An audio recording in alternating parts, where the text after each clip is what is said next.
Ce voyage nous emmène au-dessus des premières côtes de Bretagne. Décollage de Saint-Malo, le long de la côte d'Émeraude jusqu'à la côte de Granit-Rose. Nous y survolerons la ville de Dinard, dépassons le cap Fréhel pour finir au-delà de Saint-Brieuc.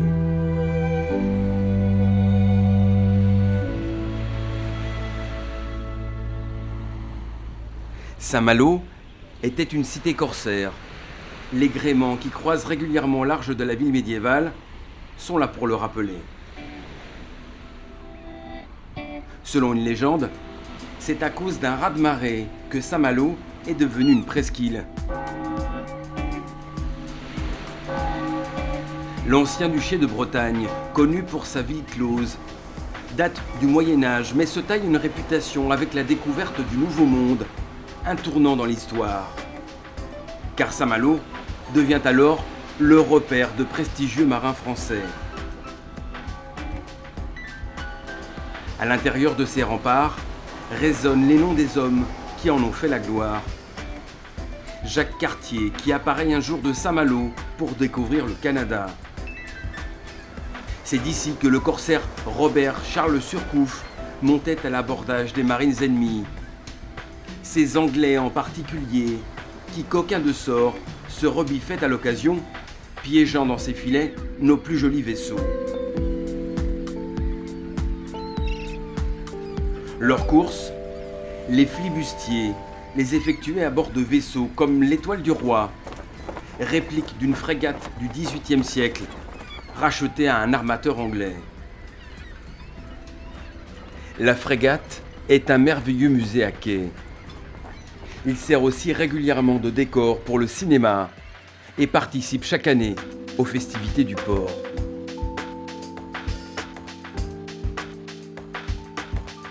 Le château de Saint-Malo, incarcéré dans ses remparts scellés à même la roche, offre une vue imprenable sur l'estuaire de la Rance.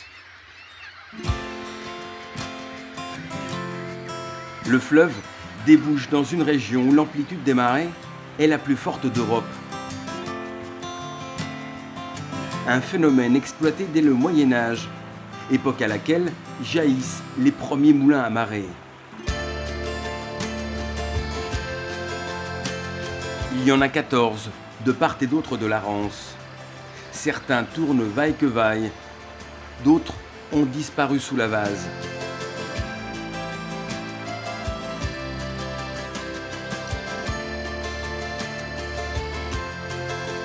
Celui-ci ne fonctionne plus, mais son propriétaire, qui l'a entièrement restauré, y était trop attaché pour le voir dépérir.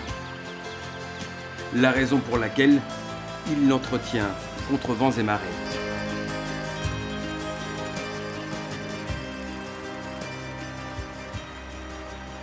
Ces moulins sont en réalité les ancêtres de l'usine marémotrice. La voici tournant à gros bouillon. L'usine marémotrice de la Rance est celle qui produit la plus grande quantité d'électricité au monde, ce que consomme annuellement une ville de 200 000 habitants. Le principe est simple. À marée descendante, le barrage retient l'eau de mer. L'ouverture des vannes libère l'eau sous pression et déclenche le mouvement des turbines et la production d'électricité.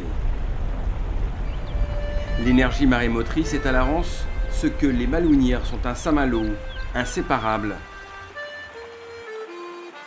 Ces résidences servaient de pied-à-terre aux armateurs où ils jouissaient des richesses rapportées des Amériques ou des Indes.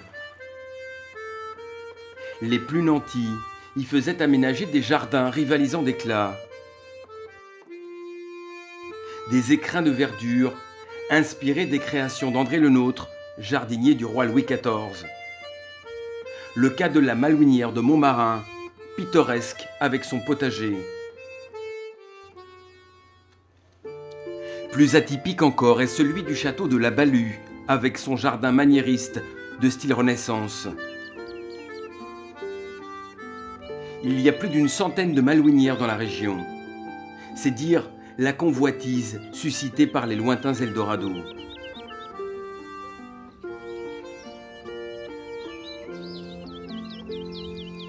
Les plus modestes d'entre elles peinent à subsister, comme la malouinière de Puy-Sauvage, un héritage lourd à porter. C'est finalement grâce à la vente des plantes exotiques, ramenées des Indes notamment, qu'elle échappa à la banqueroute.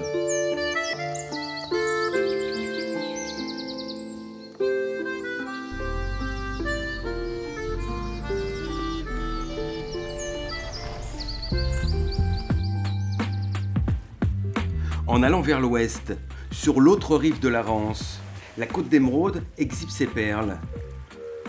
Dinard, aux 407 villas classées, construites par des Anglais en mal de mer.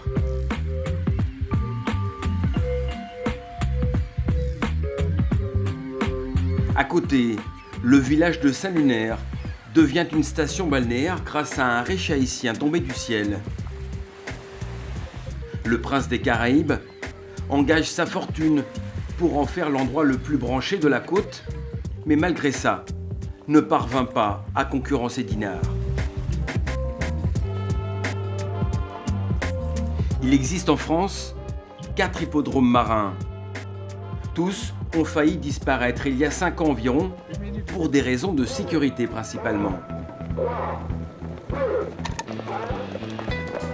Mais la popularité des courses qui s'y déroulent est telle que certaines municipalités les maintiennent vaille que vaille.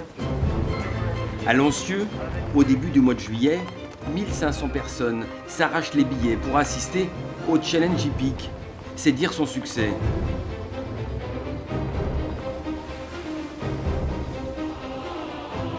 À mi-parcours, nous abordons la côte de Goëlo qui nous guide jusqu'à la fin de ce voyage, de Fort-la-Latte à Saint-Quay-Portrieux.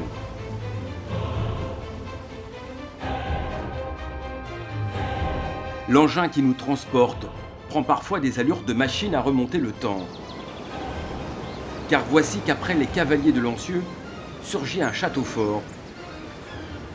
Perché sur sa falaise, comme mare arraché de la côte, voici Fort-la-Latte, construit au XIVe siècle.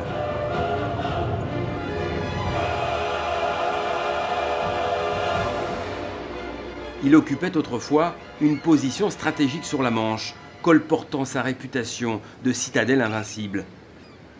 Mais vieillesse ennemie oblige, après la Révolution française, jugé inapte, il tombe en désuétude.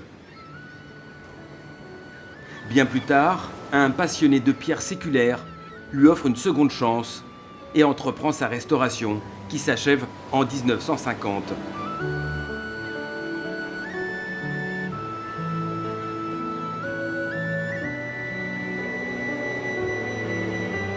La même année, juste en face, est inauguré le phare du Cap Fréhel. Le bâtiment se dresse à côté de la première tour éclairante érigée par Vauban. Par temps clair, le feu de sa lanterne est visible à 100 km à la ronde, sécurisant ainsi le passage de la baie de Saint-Brieuc vers la rade de Saint-Malo, une traversée périlleuse à cause des vents violents qui s'abattent dans cette zone.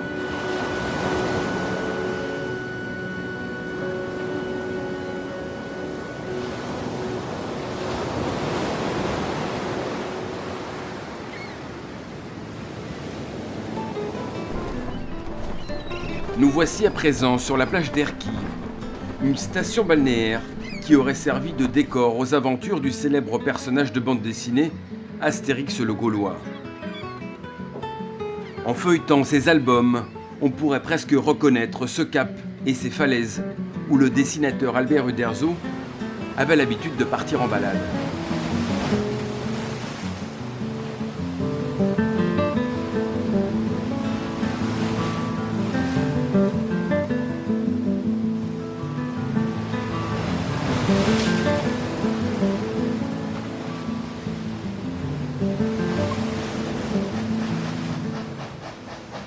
Pour remonter les rives du Trieux, mieux vaut prendre le train. Cette traction et ces wagons datent du début du siècle. Ils ont repris du service il n'y a pas si longtemps, pour le plaisir des visiteurs de la région. Une façon originale de découvrir les paysages qui longent le cours d'eau jusqu'à Pontrieux, terminus de la ligne.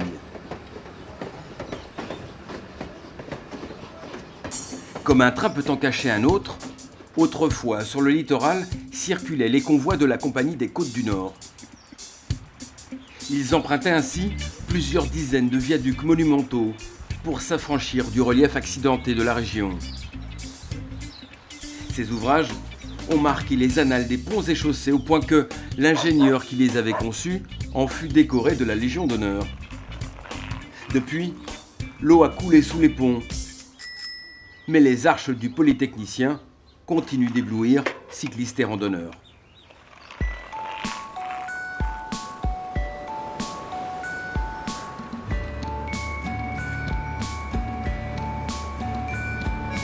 Toutes les voies ferrées mènent à Saint-Brieuc, resté attaché à son passé cheminot.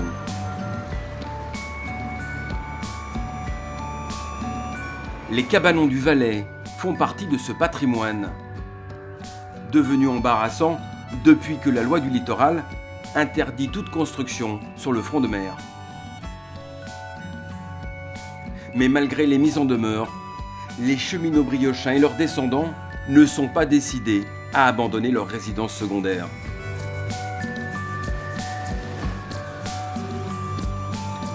À quelques kilomètres de Saint-Brieuc, des 1001 demeures du littoral, voici l'intruse. À Saint-Quay-Portrieux, la villa Kermor témoigne d'un temps où l'Orient fascinait encore.